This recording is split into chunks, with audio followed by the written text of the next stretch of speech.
얻은 것이 없어요. 근데 예수님이 그 깊은 곳으로 가서 한 번 더 하라고. 그때 베드로가 깊은 곳으로 뛰어들어요. 또 예수님이 시신이 없어졌다는 말을 듣고 베드로와 요한이 같이 가거든요. 근데 먼저 들어간 사람은 베드로였어요. 풍랑이 이렇게 막 부는 바닷가에서 예수님이 이제 무리를 걸어오실 때, 예수님 오라고 했을 때 베드로가 그 풍랑이 있는 바다를 뛰어들죠. 그러니까 베드로는 주님이시다 그러면은 어디든지 뛰어드는 사람이에요. 오늘 본문에서도 주님이시다고 하는데, 7절에 보면은 주님이시다 하는데 뛰어든 사람은 베드로 하나예요. 다 보기만 하고 듣기만 했죠. 옛날 그 광고 중에 그런 광고 있죠. 남편이 양말을 막 여기저기 벗어두니까 아내가 이 양말 좀 보라고. 남편이 보기만 하는 거예요. 보기만 하는 거죠. 그러니까 주님이시다 하는데 다 보고만 있는 거예요. 듣기만 하고 아무도 뛰어든 사람이 없는데 베드로가 뛰어든 거죠. 그 느헤미야 1장에 보시면은 그 예루살렘이 성이 불타요. 그 소식을 듣고 느헤미야가 어떻게 하죠? 금식하고 울고 회개합니다. 그리고 그 조국을 향해서 예루살렘을 향해서 뛰어들잖아요. 그래서 무너진 성벽을 재건하는 거예요. 우리는 다 보기만 해. 다 듣기만 해. 또는 불평만 해. 말만 하고. 근데 주님이시다 하는데 뛰어드는 그 한 사람 느헤미야를 통하여서 그 무너진 성벽이 재건이 되는 것이죠. 그 로베로 장군이라는 그 영화 이야기인데 2차 대전의 배경은. 근데 그 독일군에 저항하는 세력들이 붙들렸어요. 사형을 당하는데 어떤 사람이 엉뚱하게 끌려온 거예요. 그러니까 독일군이 실수로 잡아온 거죠. 얼마나 억울해요. 자기는 저항한 적이 없는데 사형장으로 끌려가게 됐으니까 너무 억울하잖아요. 나는 아무 일도 하지 않았는데 너무 억울하다. 나는 저항운동을 한 일이 없는데 나는 아무것도 모르는데 억울하다. 그랬더니 옆에 있는 그 끌려온 저항군 중에 한 사람이 이런 얘기를 하는 겁니다. 당신은 정말 아무것도 하지 않았어? 지금 수백만 명이 무참하게 죽어가고 수많은 도시가 파괴되고 있는데 조국이 이런 비참한 지경에 놓여 있는데 왜 당신은 아무것도 하지 않았어? 아무것도 하지 않은 것이야말로 당신이 죽어야 할 제목이요. 그게 이제 대사 중에 하나인데, 야고보서 4장 17절에도 사람이 선을 행할 줄 알고도 행치 아니하면 죄래요. 그러니까 한 것만 죄가 아니라 해야 되는데 안 한 것도 죄래요. 마태복음 25장에 한 달란트 받은 사람 생각해 보세요. 한 달란트 받은 사람은 땅에 묻어두고 아무것도 하지 않았어요. 그리고 자기 일 열심히 했겠죠. 자기 일은 아무것도 하지 않았어요. 묻어두고. 그랬더니 예수님 뭐라 그래요? 악하고 게으른 종이라고 그러잖아요. 아무것도 하지 않아요. 악하고 게으른 종이라고 하잖아요. 근데 우리는 개인적으로 기분 나쁜 일은 또 못 참아요. 막 뛰어들어. 내가 개인적으로 기분 나쁘다. 개인적으로 자존심 상한다. 개인적으로 손해봤다 그러면 반드시 반격을 해야 돼. 그러니까 못 참아. 복수를 해야 돼. 그래서 나쁜 일이 일어나는 거예요. 자꾸. 여러분, 나쁜 일을 일으키는 나의 못된 성품이 다 있어요. 근데 그때 가만히 있으면 아무 일 안 일어나거든요. 근데 그걸 못 참아. 또 나를 위해서 뭔가를 자꾸 하려고 그래. 그래서 나의 이 나쁜 일을 일으키는 이 성품들을 잘 관리를 해야 돼요. 자는데 모기가 막 윙윙거리는 거예요. 여기저기 물고. 짜증이 나겠죠. 짜증이 나는 걸 뭐 어떻게 하겠어요. 근데 짜증이 나는 걸 할 수 없는데 짜증을 내는 거죠. 예, 짜증을 내면 누군가에게 이 짜증이 전염이 돼요. 그럼 그 사람은 또 짜증 안 내겠어요. 그럼 짜증과 짜증이 충돌하는 거예요. 예. 그래서 집안이 시끄러워지고 그 모임이 시끄러워지는 거예요. 여러분, 모기가 교회를 시끄럽게 할 수 있겠어요? 가정을 시끄럽게 할 수 있겠어요? 못해요. 근데 모기가 누군가를 짜증 나게 할 수 있어요. 그리고 거기서 끝내면 되는데 짜증을 내는 순간 이게 전염이 돼요. 그 짜증과 짜증이 충돌하면서 온 집안이 다 시끄럽게 되는, 불타버리는 거예요. 예. 그래서 이 나의 나쁜 성품을 건드리는 윙윙거리는 소리가 있어요. 그런 소리가 들릴 때 짜증이 나죠. 근데 거기서 딱 끝내야 돼요. 예. 근데 우리 못 참아, 또 그런 거는. 완전 짜증을 내야 돼.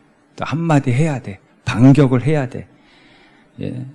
그럼 이게 전염되고 충돌해가지고 이게 모기 하나 때문에 별것도 아닌 것 때문에 큰 일이 일어나는 거예요. 너 죽고 나 죽자라는 말은 한국 사람밖에 없대요. 그리고 말 쓰는 사람은. 예, 같이 죽어 그러다가.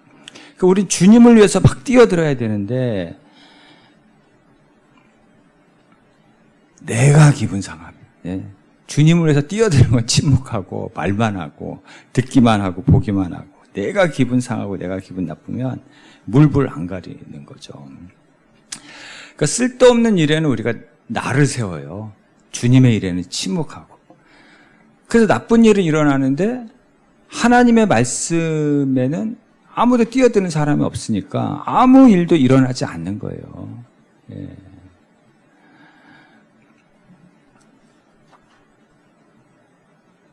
혹시 김용복이라는 분 아세요? 김용복?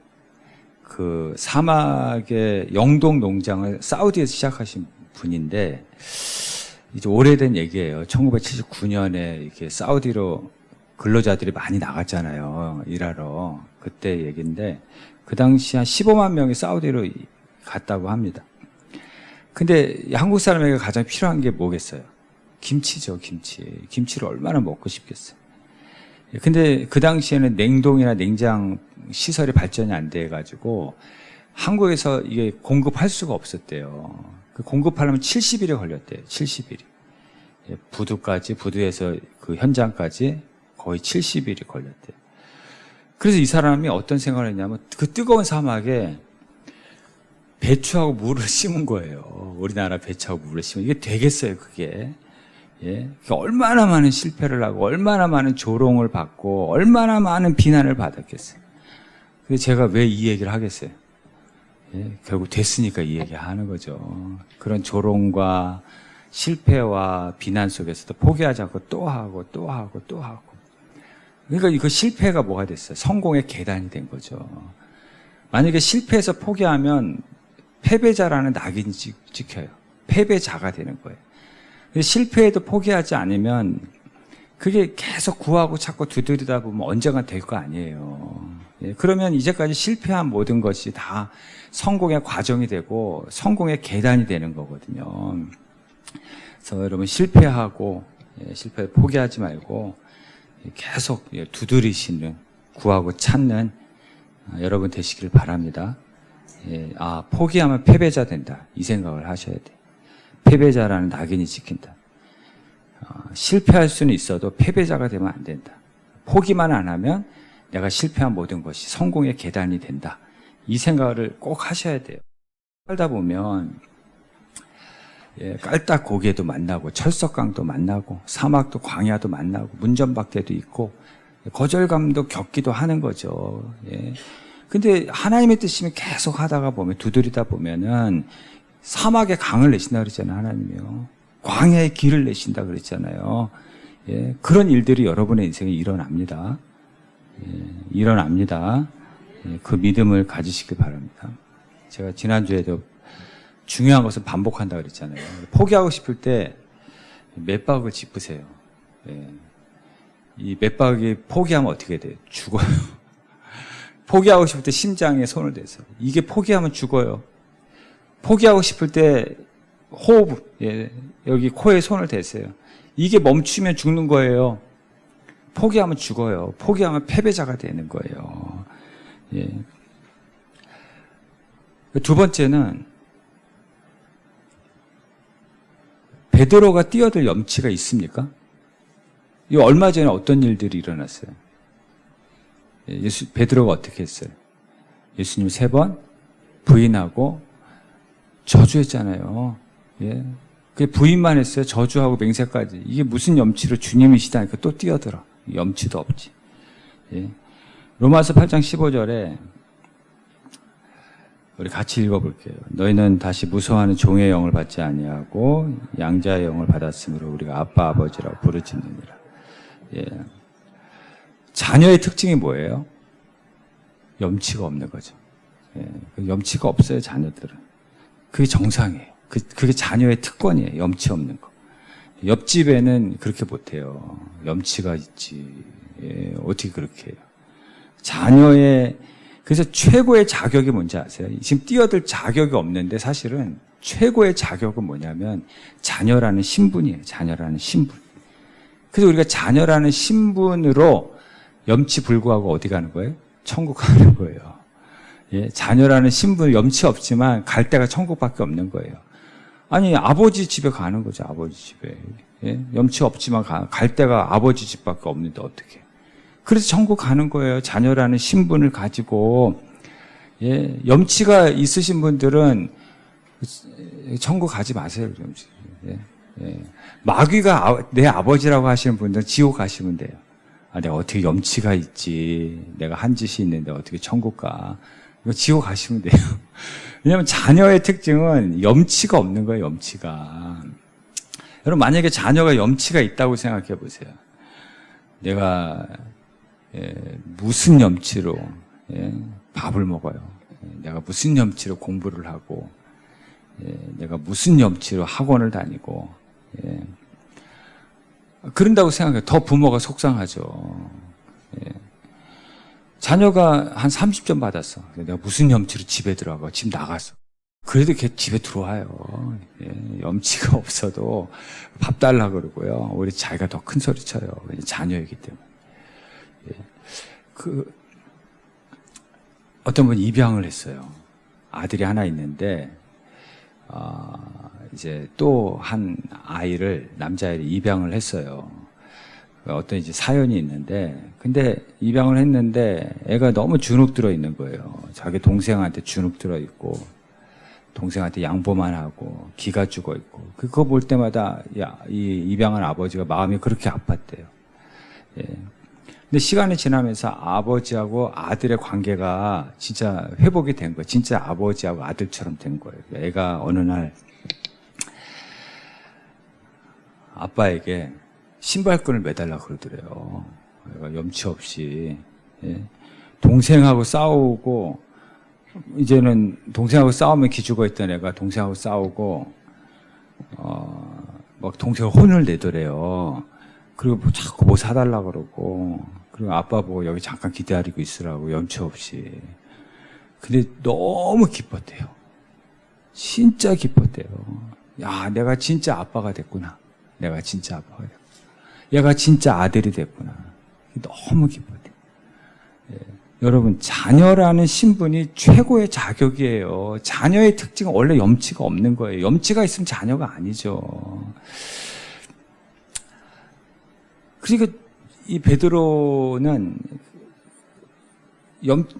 자녀라는 신분이 최고의 자격이에요. 왜 자격이 없어요? 자녀라는 신분이 자격인데 이름만 얘기해도 알만한 분인데 이번에 이제 형제가 자매가 4명이래요. 근데 이 4명이 필요한 게 있는 거예요. 자매들이. 그래서 짜고 엄마를 속여가지고 엄마 돈을 훔쳤대요. 그래서 3명의 큰 언니가 망을 보고, 그래서 자기가 돈을 훔쳤대요. 근데 이제 엄마한테 이제 나중에 들킨 거죠. 엄마가 다 집합을 시킨 거예요. 그래서 엄마가 그러더래요. 요즘 용돈 달라는 말을 안 하는 게 이상하다 했더니 이것들이 하면서 집합을 시키더래요. 한 사람씩 물어보더래요. 제일 큰 언니, 너가 훔쳤어? 아니라. 치사하게. 자기 망만 봤다는 거죠. 둘째 언니에게 물어보세요. 너가 훔쳤어? 아니라고. 자기는 막만 봤으니까. 셋째 언니가 또 물어본 거예요. 너가 훔쳤냐고. 아니라고. 자기 차례가 됐잖아요. 너가 훔쳤어? 그랬더니 자기도 아니라고. 그랬는데 갑자기 엄마가 이것이 어디서 거짓말을 하냐고. 하여튼 엄청 맞았대요. 직사하게 맞았다 그러나요? 하여튼 맞았대요. 나중에 물어봤대요. 아니, 다 아니요 했는데 왜 나만 혼내냐고, 왜 나만 때리냐고. 나중에 물어봤더니 말은 아니요 했는데 너의 눈빛에서 네 맞아요 했다라는 거예요. 예. 말은 나는 아니에요 했는데 너의 눈빛에서 이미 자백하고 있었다라는 거예요. 그러니까 여러분, 부모는 눈빛만 봐도 알고 표정만 봐도 자녀들의 상태를 알지 않습니까? 그러니까 예수님이 베드로의 눈빛을 보고 표정을 보니까 기죽어 있는 거예요. 예, 주눅 들어 있는 거예요. 왜냐하면 자기가 한 짓이 있잖아요. 예. 근데 거기다 대고 예수님이 너 그때 왜 그랬으면 어떻게 되겠어? 너 그때 나를 위해서 죽겠다면서 거기서 책망했다면 베드로는 제기하지 못했을 거예요. 근데 예수님께서 어떻게 하세요? 여기 9절에 한번 보시겠어요? 숯불과 생선이 놓였죠. 숯불과 생선의 의미가 있어요. 생선은 베드로를 부를 때 누가복음 5장에서 그물이 찢어지도록 생선을 잡게 했잖아요. 그리고 이제부터 너는 사람을 낳는 어부가 되라고 했잖아요. 부르심이에요. 누가복음 22장에 보시면 나중에 불을 피워놓고 예수님 붙잡혀가고 불을 피워놓고 서로 모였을 때 어떤 여자가 너도 예수당이지. 굉장히 자랑스러운 말이잖아요. 근데 예수님 거기서 부인했거든요. 불 피워놓은 자리에서. 이 숯불은 너의 실패의 자리예요. 이 불은. 그러니까 예수님께서 다 의미가 있는 거예요. 너의 부르심을 기억하고 너의 실패를 기억하고 우리 다시 하자. 지금부터 다시 시작하자. 예수님께서 용기를 주는 거예요. 예. 예수님께서 다시 기회를 주시는 거예요. 기죽지 말고 주눅 들지 말고 괜찮아. 우리 지금부터 다시 시작하면 되는 거예요. 예. 그리고 예수님께서 여기 13절에 보면 숯불에다가 생선도 굽고 떡도 구워가지고 제자들에게 떡도 주고 13절에 생선도 주세요. 저는 이게 너무 좋더라고요. 예. 생선도 주고 떡도 주고 여러분 달라고 그러세요. 예. 돈도 주시고 예. 건강도 주시고 이거 회복시키시는 거예요. 예. 일단은 회복시켜야 될 거 아니에요. 그래 다시 시작하자. 다시 일어나자. 그리고 내 양을 먹이라고 하시잖아요. 기회를 다시 주시잖아요. 여러분 여기서 베드로가 만약에 포기했으면 베드로는 배신자라는 낙인이 찍힙니다. 사람들이 프레임 씌우는 걸 얼마나 좋아하는지 아세요? 정치인들만 하는 게 아니에요. 예, 저 사람 좀 마음에 안 들고 그러면 프레임을 저 사람이 이런 사람이라고 아예 씌워버려요. 예.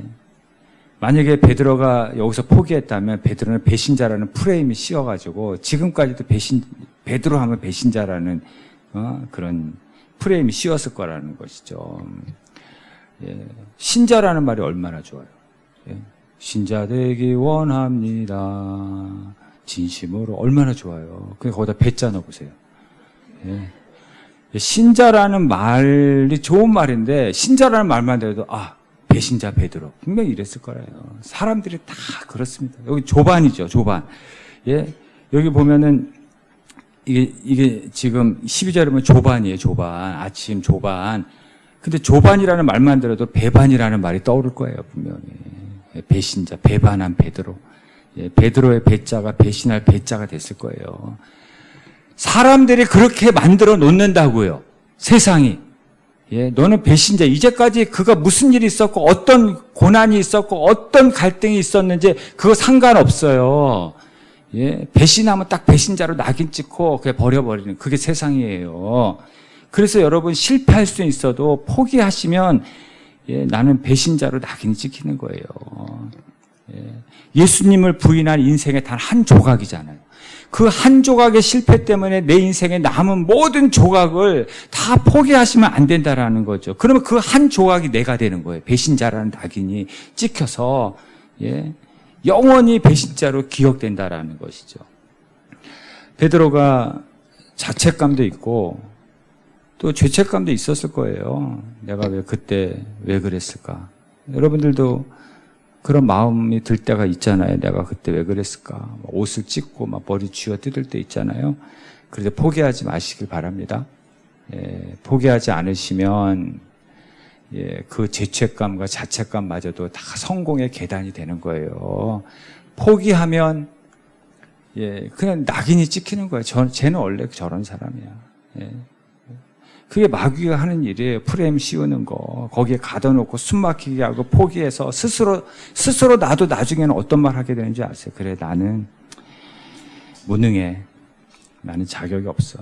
나는 성격도 안 좋고 배우지도 못했고 끈기도 없고 변덕도 심하고 마귀가 씌워놓은 것을 나도 받아들이게 된다. 그러면 끝나는 거예요. 그 인생 끝나는 거예요. 그러면은 그래서 자살도 하는 거예요.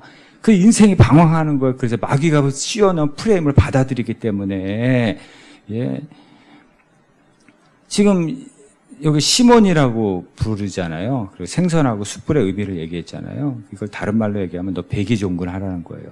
너 지금부터 다시 시작해. 백의종군해. 여러분 이순신 장군이 그 명량해전에서 13척 가지고 133척을 무찌르고 나라를 구했잖아요. 그 전에 어떤 프레임을 씌웠어요? 국가에서. 선조가 어떤 프레임을 씌웠어요? 반역자라는 프레임을 씌워가지고 옥살이 했잖아요. 근데 지금 상황이 너무 안 좋으니까 이순신 다시 부른 거 아니에요. 그때 이순신 13척 가지고 어떻게 일본군을 상대할 수 있겠어요? 조선군이 이제 완전히 괴멸할 위기에 놓여 있었던 거예요. 나라가 망할 위기에 놓여 있었어요. 근데 선조 앞에 나가서 이순신이 한 얘기가 뭐예요? 신에게는 아직 13척의 배가 남아 있습니다. 포기하지 않겠다라는 거죠. 그때 이순신이 포기했으면 반역자의 프레임이 씌워가지고 역사에 길이 남았을 거예요. 우리가 생각하는 그 이순신이 아니었을 거예요. 여러분 김순신 알아요? 김유신은 알아도 김순신은 모르잖아요.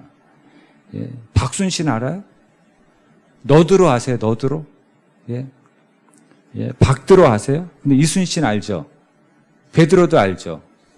왜요? 포기하지 않았기 때문에. 포기하지 않았기 때문에 베드로라는 이름에 브랜드가 붙고 이순신이라는 이름이 그 이름에 뭐라 그래야 돼요? 명품 이름이 붙은 거예요. 근데 만약에 실패했다고 포기하면 패배자라는 낙인을 세상은 찍어요. 영원히 찍히는 거예요. 그때 포기하지 않으면 그 실패가 성공의 계단이 되는 거죠. 지난주에 그 얘기 드렸죠. 어떤 환자 얘기했죠. 아파요, 힘들어요, 괴로워요. 그래서 아무것도 할 수 없어요. 이 말만 계속 반복하는 환자. 이런 환자는 고쳐지지 않는다 그러잖아요. 아파요, 괴로워요, 힘들어요. 그래서 아무것도 할 수 없어요. 자기 입으로 떠들고 다니는데 뭘 할 수 있겠어요? 아무것도 못해요. 그러면 나중에 이분이 낙인 찍혀. 그러다 끝나면 낙인 찍혀. 야, 저 사람은 맨날 아파요. 괴로워요, 힘들어서 아무것도 못한다고 했던 사람이야. 그게 그 사람의 인생에 낙인이 찍혀가지고 그냥 그게 그런 프레임이 씌우는 거예요. 그래서 저 사람 저렇게 된 거야. 이렇게 된다고요. 포기하면 그렇게 되는 거예요. 우리 한번 그 얘기 아시죠? 그 필립 얀시라는 분이 한 얘기인데 미국의 진짜 잠수함이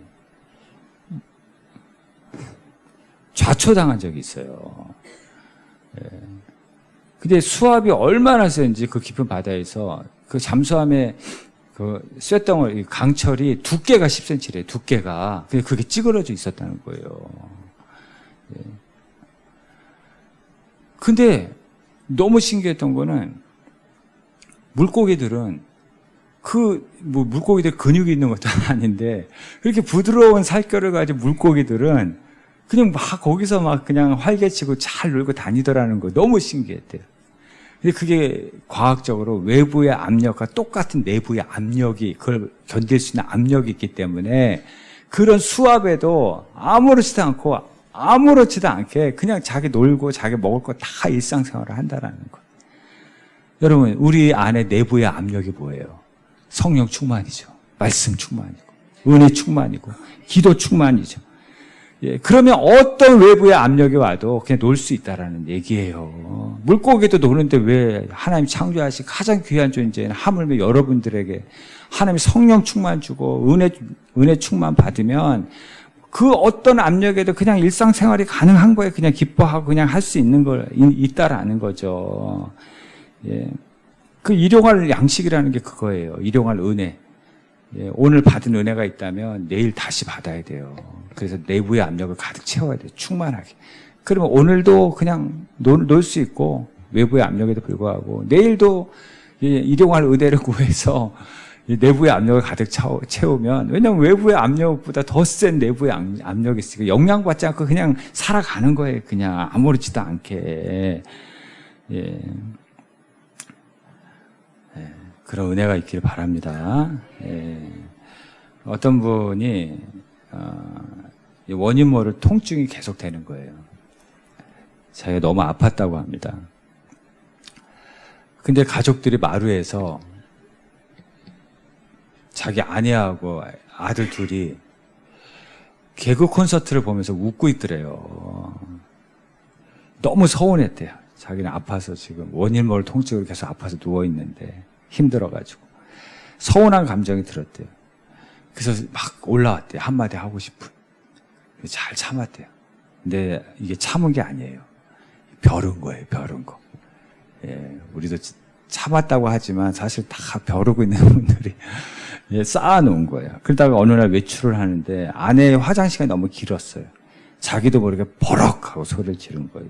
누구에게 잘 보이려고 화장을 그렇게 오래 하냐. 예. 근데 아내가 남편이 아픈 거 아니까 화는 못 내고 다 됐다고. 예. 예. 근데 그 후에 자책감이 밀려오더래. 내가 왜 그랬지? 내가 왜 그랬지? 예. 자책감. 예. 죄책감이 밀려오더래. 그리고 그때 아내의 눈빛이 계속 생각나더래요. 그래서 자기가 회개했대요. 예. 그래서 회개하는 마음을 쓴 글이 있는데, 가족을 웃게 하라. 너도 함께 웃게 될 것이다. 가족을 울게 하라. 결국 너 혼자만 남게 될 것이다. 이것을 자기가 쓰고 어떤 시를 근거로 해가지고 자기가 이 글을 써가지고, 예, 새겨놨다라는 거죠. 예. 가족을 웃게 하라. 너도 함께 웃게 될 것이고, 가족을 울게 하라. 결국 너 혼자만 남게 될 것이다. 그래서 이제는 자기 여전히 아프대요. 여전히 고통스럽대요. 예, 이 고통이 사라지질 않는데. 근데 아무것도 할 수 없다고 말하지 않는데요. 이제 더 이상 가족을 울게 하지 않고 가족을 웃게 하는 사람이 되기 위해서 노력하고 있대요. 이 외부의 압력이 있지만 그 외부의 압력을 이길 수 있는 내부의 압력으로 날마다 키우는 거죠. 예, 날마다. 이제 그런 말 안 한대요. 예.